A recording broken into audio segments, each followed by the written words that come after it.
Investors are facing a new reality. The longest bull market in history seems to be over. A double shock triggered by a global pandemic and an oil price war are firing off some of the biggest moves since the 2008 financial crisis. How should investors respond? If ever there are time for cool heads, it's now. Today we decided to lower interest rates. Hello, today I'm joined by Fidelity's Chief Investment Officer, Andrew McCaffery, and the CIOs for Equity and Fixed Income, Romain Boscher and Steve Ellis. And between them, we hope to answer questions clients are asking. Welcome to you all. Andrew, I'm going to start with you, if I might, because you've been cautious about markets well before this virus hit, and certainly before the Saudi-Russia row tanked the oil price. And I suppose the question is, was this a collapse that was waiting to happen?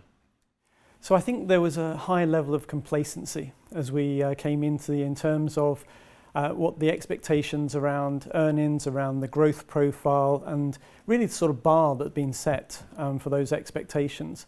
I think what was interesting was the degree to which that complacency almost reached a new level in February as we saw the first signs of challenge to the global economy, and yet the markets continue to bowl ahead.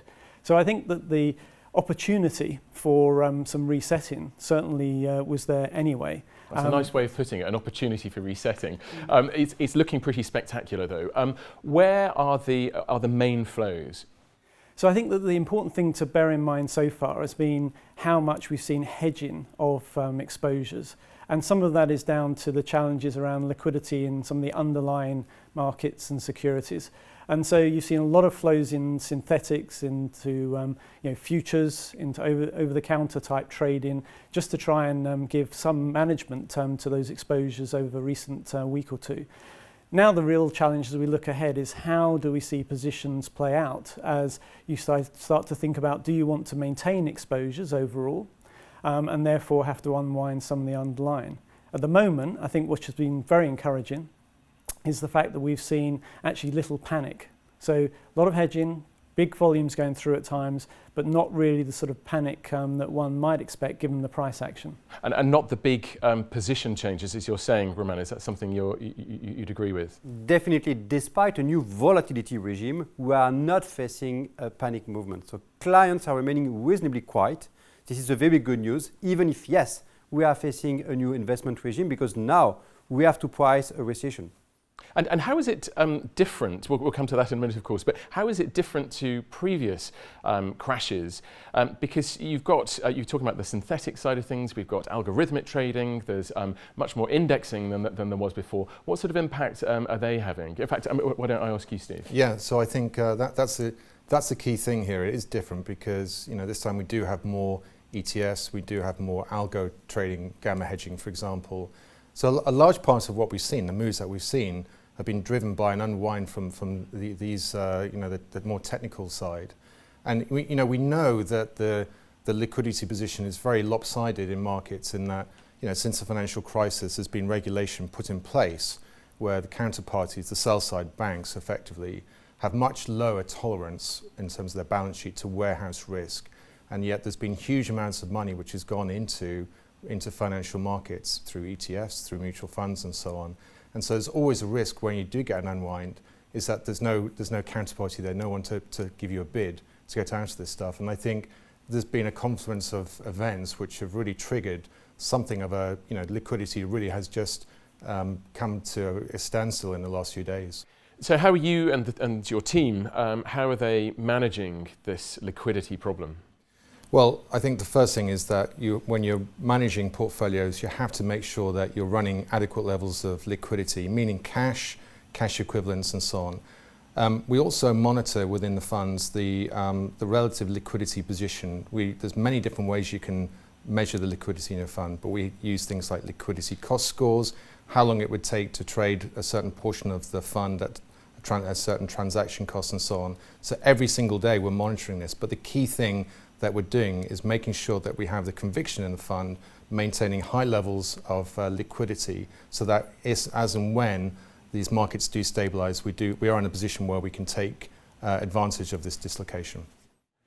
Romain, what are our team of analysts telling you about the conversations they're having with company management about the action that those companies are taking to defend themselves at these times?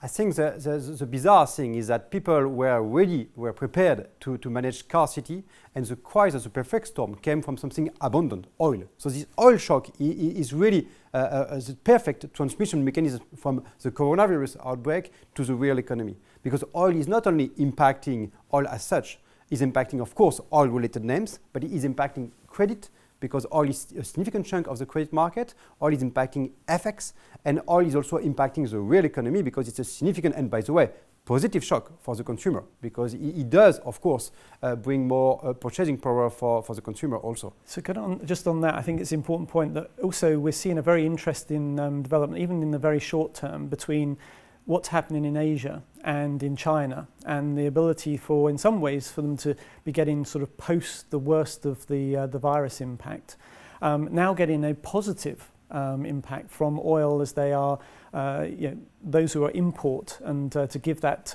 little bit of help at the very difficult times. Okay, we're almost out of time, so I'm going to ask you each very briefly to tell me where do you think we're going to be in 6 months' time? Steve, let me start with you. Well, I think we're going to see a lot more policy response here. So I think central banks will, Fed are going to be cutting, ECB potentially cutting as well.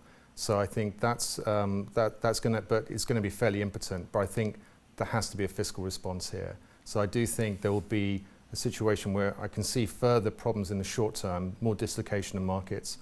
Real money investors could start to take some money out. But ultimately, we're in an environment where yields will be extremely low at that point, and there will be a search for yield. So I think high yield, will come back at some stage. But right now, it's super precarious. And Romain, with the policy action that Steve's talking about, whether it's fiscal or monetary, will that be enough to turn things around in 6 months' time? Do you see a recovery? It could be enough to turn the tide, at least from a market perspective, because valuations now are clearly already pricing a recession, and people are still starving for yield. So it should help to preserve a decent level for equity prices. Having said that, we are remaining cautiously optimistic, which means that we are preserving a quality bias. What it does mean, it means that we are avoiding stocks with a significant leverage. Because when you are late cycle, from a credit cycle perspective, it's not time to buy leverage names. And Andrew, from your vantage point, what do you predict for the rest of the first half and as we go into the second?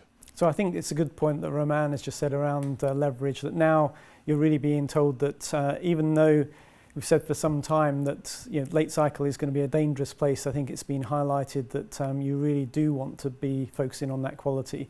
The other point I think is that until we start to see more evidence of what's playing out in the real economy and the direction of fiscal policy to really address the issues that are playing out from that, then I think that markets can recover on the expectation of fiscal policy, but they'll be challenged through the next couple of quarters by how much that impacts and how much that we start to see real roll-in data come through the global economy. So is it mind over matter, or very much the data matters? We'll see. Andrew, Romain and Steve, thank you very much indeed. And until next time, thank you for watching and goodbye.